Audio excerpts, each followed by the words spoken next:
ನಮಸ್ಕಾರ BU ನ್ಯೂಸ್ಗೆ ಸ್ವಾಗತ. ನಾನು ಚಂದನ್ ಕುಮಾರ್. ಇದೀಗ ಮುಖ್ಯಾಂಶಗಳು.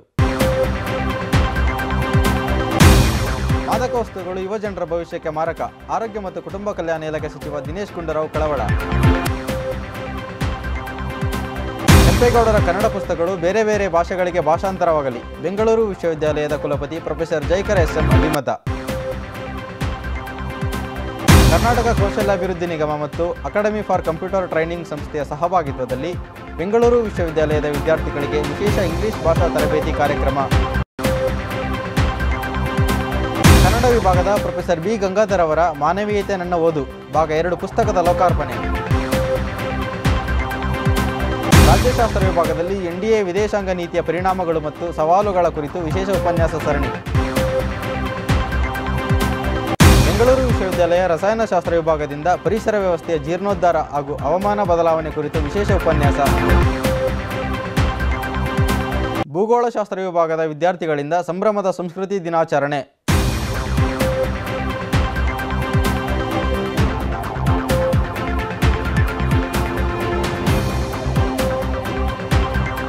ಇದೀಗ ವಾರ್ತೆಗಳ ವಿವರ. ಬೆಂಗಳೂರು ವಿಶ್ವವಿದ್ಯಾಲಯ ಮೈಂಡ್ ಕೇರ್ ಫೌಂಡೇಶನ್ ಹಾಗೂ ಮಾದಕ ವಸ್ತುಗಳ ನಿಯಂತ್ರಣದ ವಿಭಾಗದಿಂದ ಅಂತಾರಾಷ್ಟ್ರೀಯ ಮಾದಕ ವಸ್ತುಗಳ ವಿರೋಧಿ ದಿನವನ್ನು ಆಚರಿಸಲಾಯಿತು. ಕಾರ್ಯಕ್ರಮವನ್ನು ಉದ್ದೇಶಿಸಿ ಮಾತನಾಡಿದ ಕರ್ನಾಟಕ ಸರ್ಕಾರದ ಆರೋಗ್ಯ ಮತ್ತು ಕುಟುಂಬ ಕಲ್ಯಾಣ ಇಲಾಖೆಯ ಸಚಿವರಾದ ದಿನೇಶ್ ಗುಂಡೂರಾವ್, ಮಾದಕ ವಸ್ತುಗಳು ಭವಿಷ್ಯಕ್ಕೆ ಮಾರಕವಾಗುವಂತಹ ಸಂದರ್ಭ ಉಂಟಾಗಿದೆ. ಯುವಕರು ದೇಶದ ಆಸ್ತಿ, ಆದರೆ ಸುತ್ತಮುತ್ತಲಿನ ವಾತಾವರಣದ ಪ್ರಭಾವದಿಂದ ಮಾದಕ ವ್ಯಸನಗಳಿಗೆ ಬಲಿಯಾಗುತ್ತಿದ್ದಾರೆ. ಮಾದಕ ವಸ್ತುಗಳ ಅಪಾಯದ ಕುರಿತು ಜಾಗೃತಿ ಮೂಡಿಸಿ ಮುಂಜಾಗ್ರತಾ ಕ್ರಮಗಳನ್ನು ಕೈಗೊಳ್ಳುವುದು ನಮ್ಮೆಲ್ಲರ ಕರ್ತವ್ಯ ಎಂದರು. ಎಲ್ಲ ಕಡೆ ಆಚರಣೆ ಮಾಡುವ ಮುಖಾಂತರ ಇವತ್ತಿನ ನಮ್ಮ ಸಮಾಜದಲ್ಲಿ ಈ ಮಾದಕ ವಸ್ತುಗಳ ಒಂದು ಪರಿಣಾಮ ಯಾವ ರೀತಿಯಾಗಿ ಸಮಾಜದ ಮೇಲೆ ಬೀರ್ತಾ ಇದೆ, ಅದರಿಂದ ಅನೇಕ ಜನರ ಜೀವನಗಳು ಕೂಡ ಹಾಳಾಗ್ತಾ ಇದೆ. ಅನೇಕ ಭವಿಷ್ಯಕ್ಕೆ ಮಾರಕ ಆಗ್ತಕ್ಕಂಥ ಒಂದು ಸಂದರ್ಭಗಳು ಉದ್ಭವ ಆಗ್ತಾ ಇದೆ ಮತ್ತು ಅನೇಕ ಜನರ ಆರೋಗ್ಯ ಕೂಡ ಕೆಡುವಂಥ ಪರಿಸ್ಥಿತಿಗಳು ಕೂಡ ಬರ್ತಾ ಇರ್ತಕ್ಕಂಥದ್ದು. ಮನಃಶಾಸ್ತ್ರಜ್ಞರಾದ ಡಾಕ್ಟರ್ CR ಚಂದ್ರಶೇಖರ್ ಮಾತನಾಡಿ, ಯುವಕರು ಫ್ಯಾಷನ್ ಹೆಸರಿನಲ್ಲಿ ಮಾದಕ ವಸ್ತುಗಳ ಮೊರೆ ಹೋಗುತ್ತಿದ್ದಾರೆ. ಮಾದಕ ವಸ್ತುಗಳ ಸೇವನೆ ಏಕೆ, ಹೇಗೆ ಹೆಚ್ಚಾಗುತ್ತಿದೆ, ಇದಕ್ಕೆ ಯಾವ ರೀತಿಯ ಕ್ರಮಗಳನ್ನು ಕೈಗೊಳ್ಳಬೇಕು ಎಂಬುದನ್ನು ವಿವರಿಸಿದರು. ಶಾಲಾ ಕಾಲೇಜುಗಳಲ್ಲಿ ಮಾದಕ ವಸ್ತುಗಳ ಅಪಾಯದ ಅರಿವು ಮೂಡಿಸುವ ಕಾರ್ಯಕ್ರಮಗಳನ್ನು ಹಮ್ಮಿಕೊಳ್ಳುವುದರ ಮೂಲಕ ಮಾದಕ ವಸ್ತುಗಳ ಬಳಕೆಯನ್ನು ನಿಯಂತ್ರಿಸಲು ಸಾಧ್ಯ ಎಂದರು. ಪೋಸ್ಟ್ ಕೋವಿಡ್ ಆದಮೇಲೆ 30% ಯುವಜನ ಡಿಪ್ರೆಷನ್ ಆಗಿದ್ದಾರೆ. ಕಾಂಪಿಟೇಷನ್ ಜಾಸ್ತಿ. 1 ಲಕ್ಷ MBBS ಸೀಟಿಗೆ 24 ಲಕ್ಷ ಜನ ನೀಟ್ ಎಕ್ಸಾಮ್ ಬರೆದಿದ್ದಾರೆ. ಅಲ್ಲೂ ಗೋಲ್ಮಾಲ್. ಹಾಗೆ ಡಿಗ್ರಿ ಪಡೆದರೆ ಕೆಲಸ ಸಿಗುತ್ತೆ ಗ್ಯಾರಂಟಿ ಇಲ್ಲ, ಕೆಲಸ ಸಿಕ್ಕಿದ್ರೆ ಕೆಲಸ ಉಳಿಯುತ್ತೆ ಅಂತ ಗ್ಯಾರಂಟಿ ಇಲ್ಲ. ಹಾಗಾಗಿ ಅತ್ಯಂತ ಹತಾಶೆ, ನಿರಾಶೆಗೆ ಒಳಗಾದಂಥ ಯುವಜನ ಇವತ್ತು ಸಹಜವಾಗಿ ಮಾದಕ ವಸ್ತುಗಳ ಮೊರೆ ಹೋಗ್ತಿದ್ದಾರೆ. Just feel good on that day. ಮಾದಕ ವಸ್ತುಗಳ ನಿಯಂತ್ರಣ ವಿಭಾಗದ ನಿರ್ದೇಶಕರಾದ ದೇವಾನಂದ್ ಮಾತನಾಡಿ, ಮಾದಕ ವಸ್ತುಗಳ ವ್ಯಸನದ ಕುರಿತು ಜಾಗೃತಿ ಮೂಡಿಸಲು ಮೈಂಡ್ ಕೇರ್ ಸಂಸ್ಥೆಯಂತಹ NGOಗಳು ನಮ್ಮೊಂದಿಗೆ ಸಹಕರಿಸುತ್ತಿವೆ. ಜೊತೆಗೆ ಪೊಲೀಸ್ ಇಲಾಖೆಯ ಸಹಾಯದಿಂದ ಮಾದಕ ವಸ್ತುಗಳ ಬಳಕೆಯನ್ನು ನಿಯಂತ್ರಿಸಲು ಸಾಧ್ಯವಾಗಿದೆ. ಇಂತಹ ವಸ್ತುಗಳ ಪೂರೈಕೆ ಇರುವುದರಿಂದ ಬೇಡಿಕೆಯೂ ಹೆಚ್ಚಾಗುತ್ತದೆ. ಸುಲಭವಾಗಿ ಸಿಕ್ಕಾಗ ಹೆಚ್ಚು ಜನ ಬಳಸುತ್ತಾರೆ. ಆದ್ದರಿಂದ ಮಾದಕ ವಸ್ತುಗಳ ಪೂರೈಕೆಯನ್ನು ನಿಯಂತ್ರಿಸಬೇಕು. ಇದಕ್ಕೆ ಸರ್ಕಾರವು ಕ್ರಮಗಳನ್ನು ಕೈಗೊಳ್ಳಬೇಕು ಎಂದರು. ಕಾರ್ಯಕ್ರಮದಲ್ಲಿ ಬೆಂಗಳೂರು ವಿಶ್ವವಿದ್ಯಾಲಯದ ಕುಲಪತಿಗಳಾದ ಡಾಕ್ಟರ್ ಜೈಕರ್ SM, ಕುಲಸಚಿವರಾದ ಶೇಖ್ ಲತೀಫ್, ಹಿರಿಯ ಕೌನ್ಸಿಲರ್ R ಸಂಪಂಗಯ್ಯ, ಪೊಲೀಸ್ ಹಿರಿಯ ಅಧಿಕಾರಿಗಳಾದ ಬಸವರಾಜ್, ಒನ್ ಸ್ಕೂಲ್ ಆಫ್ ಬಿಸಿನೆಸ್ನ ನಿರ್ದೇಶಕರಾದ ಡಾಕ್ಟರ್ ಜೆರ್ರಿ ಜಾನ್ ಹಾಗೂ ವಿವಿಧ ವಿಭಾಗದ ಸಿಬ್ಬಂದಿಗಳು, ಶಿಕ್ಷಕರು, ವಿದ್ಯಾರ್ಥಿಗಳು ಭಾಗಿಯಾಗಿದ್ದರು. ಬೆಂಗಳೂರು ವಿಶ್ವವಿದ್ಯಾಲಯ ಕೆಂಪೇಗೌಡ ಅಧ್ಯಯನ ಕೇಂದ್ರದಿಂದ ಕೆಂಪೇಗೌಡರ 515ನೇ ಜಯಂತಿಯನ್ನು ವಿಜೃಂಭಣೆಯಿಂದ ಆಚರಿಸಲಾಯಿತು.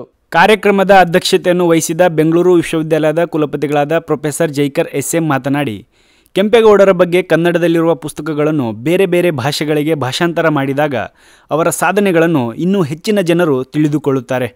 ಜೊತೆಗೆ ಕೆಂಪೇಗೌಡರು ಶಿಕ್ಷಣ ಕ್ಷೇತ್ರ, ಆರೋಗ್ಯ ಕ್ಷೇತ್ರ, IT-BT ಕ್ಷೇತ್ರ, ಸಿಲಿಕಾನ್ ಸಿಟಿ ಇಂತಹ ಅನೇಕ ಅಭಿವೃದ್ಧಿ ಕಾರ್ಯಗಳಿಗೆ ಅಡಿಗಲ್ಲು ಹಾಕಿದವರು ಕೆಂಪೇಗೌಡರು ಎಂದು ಹೇಳಿದರು.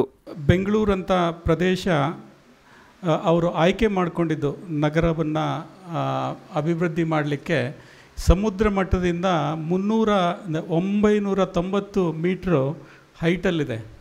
ಅವರು ಈ ಒಂದು ನಗರವನ್ನು ಸ್ಥಾಪನೆ ಮಾಡಿದಾಗ ಈ ಸಿಟಿಯ ಟೆಂಪ್ರೇಚರು 12 to 18 ಇತ್ತಂತೆ. ಈಗ ಅದು ಆಲ್ಮೋಸ್ಟ್ ಹೆಚ್ಚಾಗಿದೆ, 28ಇಂದ 32 ಇವನ್ ಹೆಚ್ಚಾಗ್ತಾ ಇದೆ. ಹಾಗಾಗಿ ಭಾಳಷ್ಟು ಅವರ ಒಂದು ಸಿಟಿ ಪ್ಲ್ಯಾನಿಂಗ್ ಇವರು ಹೇಳಿದರು, ಈ ವಾಸ್ ವೆರಿ ಗುಡ್ ಪ್ಲ್ಯಾನರ್ ಅಂತ, is a very good administrator ಅಂತ, ಮತ್ತು ಸಮಾಜ ಸುಧಾರಕರಂತ, ಬೇರೆ ಬೇರೆ ಆರ್ಥಿಕ ತಜ್ಞರು. ಹೌದು, ನಿಜವಾಗೂ ಅವ್ರು ಮಾಡಿರುವಂಥ ಸಾಧನೆಗಳಾಗಿರ್ಬೋದು, ಗೋಪುರಗಳು, 4 ಗೋಪುರಗಳು, ಯಲಹಂಕ, ಮೈಸೂರು ರೋಡು, ಹಲಸೂರು, ಸೊಂಡೆಕೊಪ್ಪ ಹಾಗೂ ಕೋಟೆ, ಉದ್ಯಾನವನಗಳು, ಕೆರೆಗಳು. ಕಾರ್ಯಕ್ರಮದಲ್ಲಿ ಅರ್ಥಶಾಸ್ತ್ರ ವಿಭಾಗದ ಮುಖ್ಯಸ್ಥ ಡಾಕ್ಟರ್ SR ಕೇಶವ್ ಮಾತನಾಡಿ, ಕೆಂಪೇಗೌಡರು ದೂರದೃಷ್ಟಿ ಹೊಂದಿದ ವ್ಯಕ್ತಿಯಾಗಿದ್ದರು. ಜೊತೆಗೆ ಆರ್ಥಿಕ ತಜ್ಞರಾಗಿ ಮತ್ತು ಉತ್ತಮ ಆಡಳಿತಗಾರನಾಗಿ ಬೆಂಗಳೂರು ನಗರವನ್ನು ಮಾದರಿ ನಗರವಾಗಿ ಮಾಡುವಲ್ಲಿ ಅವರ ಶ್ರಮ ಪ್ರಮುಖವಾಗಿತ್ತು ಎಂದರು. ನಂತರ ಮುಖ್ಯ ಭಾಷಣಕಾರರಾಗಿ ಕಾರ್ಯಕ್ರಮಕ್ಕೆ ಆಗಮಿಸಿದ್ದ ICHR ಪ್ರಾದೇಶಿಕ ನಿರ್ದೇಶಕರಾಗಿರುವ ಡಾಕ್ಟರ್ SK ಅರುಣಿ ಅವರು ಮಾತನಾಡಿ, ಕೆಂಪೇಗೌಡರು ನಗರ ಮತ್ತು ಉಪನಗರಗಳ ಬೆಳವಣಿಗೆಗೆ ಅಗಾಧವಾದ ಕೊಡುಗೆ ನೀಡಿದ್ದರು. ಕೆಂಪೇಗೌಡರ ಇತಿಹಾಸವನ್ನು ಇಂದಿನ ಯುವ ಜನಾಂಗಕ್ಕೆ ತಿಳಿಸುವುದರ ಜೊತೆಗೆ ಅವರು ಮಾಡಿರುವ ಸಾಧನೆಗಳನ್ನು ಸ್ಮರಿಸಿದರು. ಯಲಹಂಕ ನಾಡು ಪ್ರಭುಗಳು ಅಂತ ನಾವು ಕರೆಯುವಂಥ ಈ ಮನೆತನದ ಬಹಳ ಮುಖ್ಯವಾದಂಥ ಆಳ್ವಿಕೆ ನಡೆಸಿದಂಥವರು ಹಿರಿಯ ಕೆಂಪೇಗೌಡರು ಅಂತೇಳಿ. ಸುಮಾರು 8 ಜನ ಕೆಂಪೆ ಎನ್ನುವ ಹೆಸರಿನ ಮೇಲೆ ಇರುವಂಥ ನಾಡಪ್ರಭುಗಳನ್ನು ಈ ಮನೆತನಲ್ಲಿ ನೋಡ್ತೀವಿ. ಅದು ಹಿರಿಯ ಕೆಂಪೇಗೌಡ ಇರ್ಬೋದು, ಇಮ್ಮಡಿ ಕೆಂಪೇಗೌಡ ಇರ್ಬೋದು, ಮುಮ್ಮಡಿ ಕೆಂಪ ವೀರಪ್ಪಗೌಡ ಇರ್ಬೋದು, ಅಥವಾ ಹಿರಿಯ ಇಮ್ಮಡಿ ಕೆಂಪೇಗೌಡ ಅಂತೇಳಿ ಒಟ್ಟು 8 ನಾಡಪ್ರಭುಗಳು ಇದೇ ಹೆಸರಿನಲ್ಲಿ ಇರುವಂಥ ಈ ಮನೆತಲ್ಲಿ ನೋಡ್ತೀವಿ. ಕಾರ್ಯಕ್ರಮದಲ್ಲಿ ಬೆಂಗಳೂರು ವಿಶ್ವವಿದ್ಯಾಲಯದ ಕುಲಸಚಿವ ಶೇಖ್ ಲತೀಫ್, ಮೌಲ್ಯಮಾಪನ ಕುಲಸಚಿವ ಡಾಕ್ಟರ್ C ಶ್ರೀನಿವಾಸ್, ಕೆಂಪೇಗೌಡ ಅಧ್ಯಯನ ಕೇಂದ್ರದ ನಿರ್ದೇಶಕರಾದ ಡಾಕ್ಟರ್ ಪುಟ್ಟಸ್ವಾಮಯ್ಯ S ಮತ್ತು ಸಿಂಡಿಕೇಟ್ ಸದಸ್ಯರಾದ ಗುರುಪ್ರಸಾದ್ ಹಾಗೂ ವಿವಿಧ ವಿಭಾಗಗಳ ಪ್ರಾಧ್ಯಾಪಕರು ಮತ್ತು ವಿದ್ಯಾರ್ಥಿಗಳು ಉಪಸ್ಥಿತರಿದ್ದರು. ಕರ್ನಾಟಕ ಕೌಶಲ್ಯಾಭಿವೃದ್ಧಿ ನಿಗಮದ ಸಂಕಲ್ಪ ಕಾರ್ಯಕ್ರಮ ಹಾಗೂ academy for computer training private limited ಇವರ ಸಹಯೋಗದಲ್ಲಿ ಬೆಂಗಳೂರು ವಿಶ್ವವಿದ್ಯಾಲಯದ ವಿದ್ಯಾರ್ಥಿಗಳಿಗೆ ವಿಶೇಷ ಇಂಗ್ಲಿಷ್ ಭಾಷಾ ತರಬೇತಿ ಕಾರ್ಯಕ್ರಮ ಹಮ್ಮಿಕೊಳ್ಳಲಾಗಿತ್ತು. ಕರ್ನಾಟಕ ಕೌಶಲ್ಯ ಅಭಿವೃದ್ಧಿ ನಿಗಮ ಮತ್ತು ಅಕಾಡೆಮಿ ಫಾರ್ ಕಂಪ್ಯೂಟರ್ ಟ್ರೈನಿಂಗ್ ಸಂಸ್ಥೆಯ ಸಹಭಾಗಿತ್ವದಲ್ಲಿ ವಿಶ್ವವಿದ್ಯಾಲಯದ ವಿದ್ಯಾರ್ಥಿಗಳಿಗೆ ಇಂಗ್ಲಿಷ್ ಭಾಷಾ ತರಬೇತಿ ಕಾರ್ಯಕ್ರಮ ಆರಂಭಿಸಲಾಗಿದೆ. ವಿದ್ಯಾರ್ಥಿಗಳ ಅನುಕೂಲ ಸಮಯಕ್ಕೆ ತಕ್ಕಂತೆ ದಿನಕ್ಕೆ 4 ರಿಂದ 5 ಬ್ಯಾಚ್ಗಳಾಗಿ ವಿಂಗಡಿಸಿಕೊಂಡು ಅವರಿಗೆ ತರಗತಿಗಳನ್ನು ನಡೆಸಲಾಗುತ್ತದೆ. ಈ ತರಬೇತಿಯು ಇಂಗ್ಲಿಷ್ ಭಾಷೆಯ ಮೇಲೆ ಹಿಡಿತ ಹೆಚ್ಚಿಸಲು ನೆರವಾಗುತ್ತದೆ ಹಾಗೂ ವೃತ್ತಿಪರ ಮತ್ತು ಸಾಮಾಜಿಕ ವಲಯದಲ್ಲಿ ಸಂವಹನ ನಡೆಸಲು ವಿದ್ಯಾರ್ಥಿಗಳ ಆತ್ಮವಿಶ್ವಾಸ ಹೆಚ್ಚಿಸುತ್ತದೆ. ನಾವು ಒಂದು ದಿವಸಕ್ಕೆ 4 ಬ್ಯಾಚ್ ಅಂತ ಮಾಡಿ, ಒಂದು ಬ್ಯಾಚಲ್ಲಿ 30 ಸ್ಟೂಡೆಂಟ್ ಅಂತ 4 ಬ್ಯಾಚ್ 120 ಸ್ಟೂಡೆಂಟ್ಸಿಗೆ ಒಂದು ದಿವಸಕ್ಕೆ ತರಬೇತಿನ ಕೊಡ್ತಾ ಇದ್ದೀವಿ. 2 ಪ್ರೋಗ್ರಾಮು ಪ್ಯಾರಲಲ್ ಆಗಿ ನಡೀತಾ ಇದೆ. ಇದು English language lab 80 hours curriculum ಅದು, ಮತ್ತು career connect 60 hours curriculum. And ಒಂದು ದಿವಸಕ್ಕೆ 4 ಬ್ಯಾಚ್ ಇರ್ತಾರೆ. ಈ 2ರಲ್ಲಿನೂ 120 ಸ್ಟೂಡೆಂಟ್ ಅಂತ ಟ್ರೈನಿಂಗ್ ಕೊಡ್ತಾ ಇದ್ವಿ. ಇದು ಒಂದು ಒಳ್ಳೆ ಅವಕಾಶ ನಮ್ಮ UG PG ಸ್ಟೂಡೆಂಟ್ಸ್ಗೆ. ಈ ಅವಕಾಶನ ಎಲ್ಲ ಸ್ಟೂಡೆಂಟ್ಸ್ಗಳು ತಪ್ಪದೇ ಇದನ್ನು ಯೂಸ್ ಮಾಡ್ಕೋಬೇಕು ಅಂತ ನಾನು ಕೇಳ್ಕೊಳ್ತಾ ಇದ್ದೀನಿ. ಭವಿಷ್ಯಕ್ಕೆ ಇಂಗ್ಲಿಷ್ ಭಾಷೆ ಅತ್ಯಂತ ಅವಶ್ಯಕವಾಗಿದೆ. ಈ ರೀತಿಯ ತರಬೇತಿ ಕಾರ್ಯಕ್ರಮಗಳನ್ನು ನಡೆಸುವುದರಿಂದ ಸಂವಹನ ಕೌಶಲ್ಯಗಳು ಅಭಿವೃದ್ಧಿಯಾಗುತ್ತದೆ. ಇದರಿಂದ ಜೀವನ ರೂಪಿಸಿಕೊಳ್ಳಬಹುದು. ಗ್ರಾಮೀಣ ಪ್ರದೇಶದಿಂದ ಬಂದಿರುವ ವಿದ್ಯಾರ್ಥಿಗಳಿಗೆ ಇಂಗ್ಲಿಷ್ ಕಲಿಯಲು ವಿಶ್ವವಿದ್ಯಾಲಯ ಉತ್ತಮ ಅವಕಾಶ ಒದಗಿಸಿದೆ ಎನ್ನುವುದು ವಿದ್ಯಾರ್ಥಿಗಳ ಅಭಿಪ್ರಾಯವಾಗಿದೆ. ಪೂರ್ವ ಪರೀಕ್ಷಾ ತರಬೇತಿ ಕೇಂದ್ರದಲ್ಲಿ ಸ್ಪೋಕನ್ ಇಂಗ್ಲೀಷ್ ಕ್ಲಾಸ್ನ ತೊಗೊಳ್ತಾ ಇದ್ದಾರೆ. ಸೊ ನಾನು ಆಲ್ಮೋಸ್ಟ್ ಯೂಸ್ ಮಾಡ್ಕೊಳ್ತಾ ಇದ್ದೀನಿ. ಏನಂದರೆ ಇದು ನನ್ನ ಫ್ಯೂಚರಲ್ಲಿ ಯೂಸ್ ಆಗುತ್ತೆ ಅನ್ನೋ ಕಾರಣಕ್ಕೋಸ್ಕರ ನಾನು ಹೋಗ್ತಾ ಇದ್ದೀನಿ. ಮತ್ತು ನನ್ನ ಕೆರಿಯರ್ ಬಿಲ್ಡ್ ಮಾಡೋದಕ್ಕೋಸ್ಕರ ನಾನು ಹೋಗ್ತಾ ಇದ್ದೀನಿ. ಸೊ ಇದು ಬಂದು ನನ್ನ ಗೋಲ್ ಆಗಿರೋದ್ರಿಂದ, ಇಂಗ್ಲೀಷ್ ಕಲಿಬೇಕು ಅನ್ನೋ ಗೋಲ್ ಆಗಿರೋದ್ರಿಂದ, ಸೊ ಮತ್ತು ನಾನು ಸಾಫ್ಟ್ ಸ್ಕಿಲ್ ಡೆವಲಪ್ಮೆಂಟ್ ಆಗಿರೋದ್ರಿಂದ, ಮತ್ತು ನನಗೆ ಗ್ರಾಮರ್ ಕಲಿಬೇಕು ಮತ್ತು ಬೇರೆ ಯಾವುದೇ ಇಂಗ್ಲೀಷ್ ನಾವು ಫ್ಲೂಯೆಂಟಾಗಿ ಮಾತಾಡಬೇಕು ಅಂತ ಕಲಿಯೋದಕ್ಕೋಸ್ಕರ ನಾನು ಇಂಗ್ಲೀಷ್ ಕ್ಲಾಸ್ಗೆ ಹೋಗ್ತಾಯಿದ್ದೀನಿ.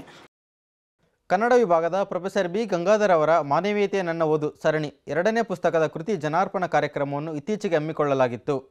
ಕಾರ್ಯಕ್ರಮದಲ್ಲಿ ಕೃತಿ ಬಿಡುಗಡೆ ಮಾಡಿದ ಕರ್ನಾಟಕ ಸಾಹಿತ್ಯ ಅಕಾಡೆಮಿ ಅಧ್ಯಕ್ಷರಾದ ಪ್ರೊಫೆಸರ್ LN ಮುಕುಂದರಾಜು ಮಾತನಾಡಿ, ಎಲ್ಲ ಲೇಖಕರು ತಮ್ಮ ಕೃತಿಗಳಲ್ಲಿ ಮಾನವೀಯ ಅಂಶಗಳನ್ನು ತಿಳಿಸುತ್ತಾರೆ. ಜಾತಿ, ಧರ್ಮ, ಮೇಲು ಕೀಳು ಇವೆಲ್ಲದಕ್ಕಿಂತ ಮಾನವೀಯತೆ ದೊಡ್ಡದು. ಕವಿಗೆ ಬೇಕಾಗಿರುವುದು ಸಹೃದಯ. ಈ ಕೃತಿಯಲ್ಲಿ ಸಂಸ್ಕೃತಿ ಧರ್ಮದ ಹೆಸರಿನಲ್ಲಿ ಕುಸಿಯುತ್ತಿರುವ ಮಾನವೀಯತೆಯ ಮೌಲ್ಯಗಳನ್ನು ಹೇಗೆ ಬೆಳೆಸಿಕೊಳ್ಳಬೇಕೆಂಬುದನ್ನು ವಿಸ್ತೃತವಾಗಿ ವಿವರಿಸಲಾಗಿದೆ ಎಂದರು. ಇದು ಪ್ರಾಚೀನ ಕನ್ನಡ ಸಾಹಿತ್ಯವನ್ನು ಮತ್ತು ಆಧುನಿಕ ಕನ್ನಡ ಸಾಹಿತ್ಯವನ್ನು ಒಂದಕ್ಕೆ ಒಂದು ಬೆಸೆಯುವಂಥ ಕ್ರಮ ಇದೆಯಲ್ಲ, ಇದು ಈ ಕಾಲದ ಬಹುದೊಡ್ಡ ಅನಿವಾರ್ಯತೆ. ಆ ಕೆಲಸವನ್ನು ನಾವು ಮಾಡಲೇಬೇಕು. ನಮ್ಮ ಕೀರಂ ಮಾಡೋರು ಅದನ್ನು. ಹಾಗಾಗಿ ನಮಗೆ ಪಂಪನೂ ಗೊತ್ತಾಗ್ತಿತ್ತು, ಅಡಿಗರು ಗೊತ್ತಾಗೋರು, ಕುವೆಂಪುನೂ ಗೊತ್ತಾಗೋದು, ಸಿದ್ಧಲಿಂಗಯ್ಯನವರು ಗೊತ್ತಾಗೋದು. ಇವತ್ತು ಬರೆಯೋ ನಮ್ಮ ಲಕ್ಷ್ಮೀನಾರಾಯಣ ಸ್ವಾಮಿ ಥರದ ಕವಿಗಳು ನಮಗೆ ಅರ್ಥ ಆಗೋರು. ನಂತರ ಮೈಸೂರು ವಿಶ್ವವಿದ್ಯಾಲಯದ ಮೌಲ್ಯಮಾಪನ ಕುಲಸಚಿವರಾದ ಡಾಕ್ಟರ್ ಎಚ್ ವಿಶ್ವನಾಥ್ ಮಾತನಾಡಿ, ಲೇಖಕರು ಜಾನಪದ ಆಡುಭಾಷೆಯಲ್ಲಿ ಮನುಷ್ಯ ಸಂಬಂಧಗಳ ಜೊತೆ ಮಾನವೀಯತೆ ಮೌಲ್ಯಗಳು ಹೇಗಿರಬೇಕು ಎಂದು ವಿವರಿಸಿದ್ದಾರೆ. ಸಾಹಿತ್ಯ ಲೋಕಕ್ಕೆ ಇಂಥ ವಿಮರ್ಶೆಗಳು ಲೋಕಾರ್ಪಣೆಗೊಳ್ಳಬೇಕು ಎಂದರು.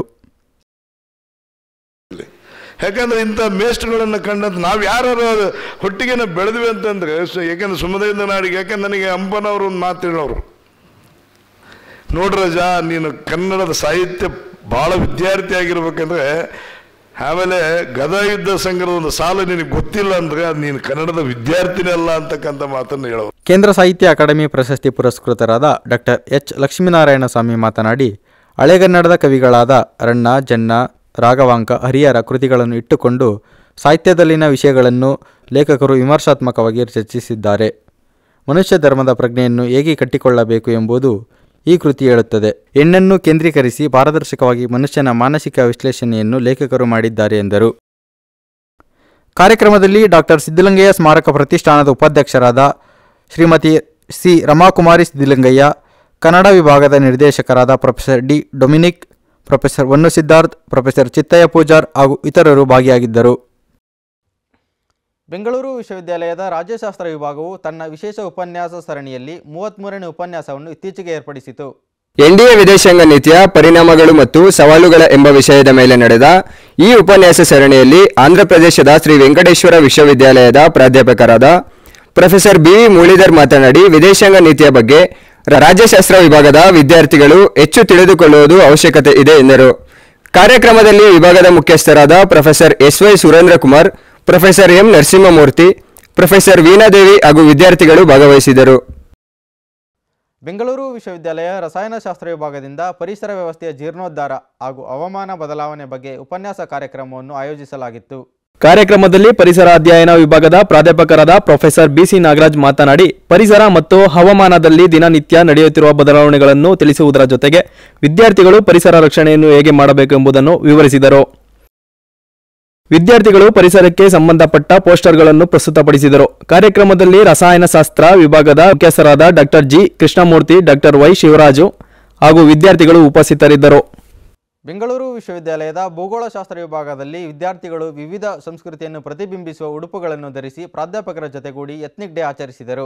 ಸಂಸ್ಕೃತಿ ಎಂಬ ಘೋಷಣೆಯಡಿ ನಡೆದ ಈ ಕಾರ್ಯಕ್ರಮದಲ್ಲಿ ವಿಭಾಗದ ಮುಖ್ಯಸ್ಥರಾದ ಡಾಕ್ಟರ್ ಅಶೋಕ್ ಹಂಜಗಿ ವಿದ್ಯಾರ್ಥಿಗಳನ್ನು ಉದ್ದೇಶಿಸಿ ಮಾತನಾಡಿ, ಪ್ರತಿದಿನ ನಾವು ಕೂಡ ನಮಗೆ ಗೊತ್ತಿರದ ಹಾಗೆ ವಿವಿಧ ರೀತಿಯ ಆಕರ್ಷಣೆಯ ಉಡುಪುಗಳನ್ನು ಧರಿಸುವ ಮೂಲಕ ಎತ್ನಿಕ್ ಡೇ ಆಚರಣೆ ಮಾಡಿಕೊಳ್ಳುತ್ತೇವೆ. ಏಕೆಂದರೆ ನಮ್ಮ ಭಾರತ ದೇಶವು ವಿವಿಧ ರಾಜ್ಯಗಳು, ವಿವಿಧ ಸಂಪ್ರದಾಯ ಮತ್ತು ಸಂಸ್ಕೃತಿಯಿಂದ ಕೂಡಿದೆ.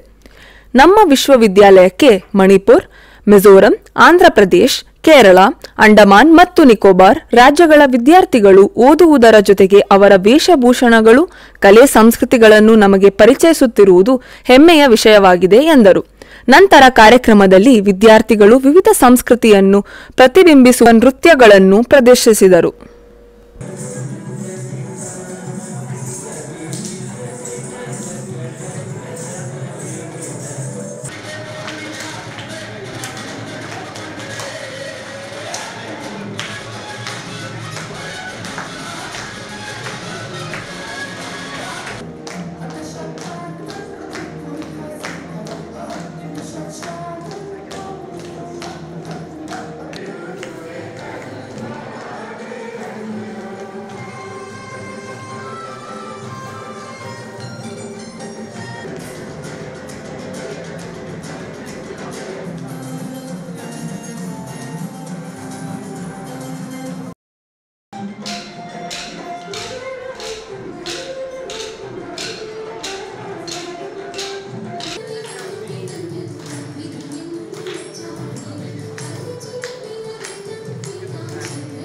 ಇದೀಗ ಮತ್ತೊಮ್ಮೆ ಮುಖ್ಯಾಂಶಗಳು.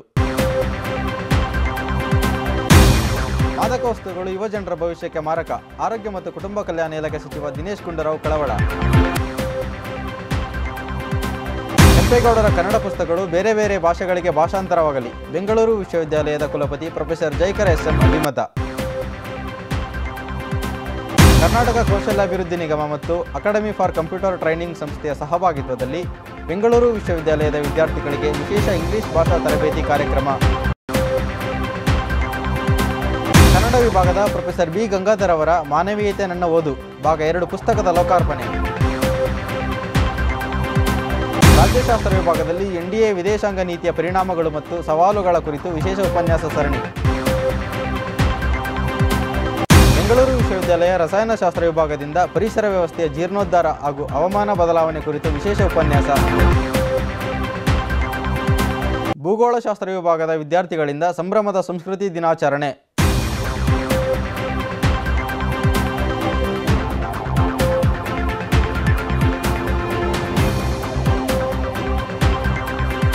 ಇಲ್ಲಿಗೆ ವಾರ್ತಾ ಪ್ರಸಾರ ಮುಕ್ತಾಯವಾಯಿತು. ವಾರದ ಸುದ್ದಿಗಾಗಿ ನೋಡ್ತಾ ಇರಿ PU ನ್ಯೂಸ್.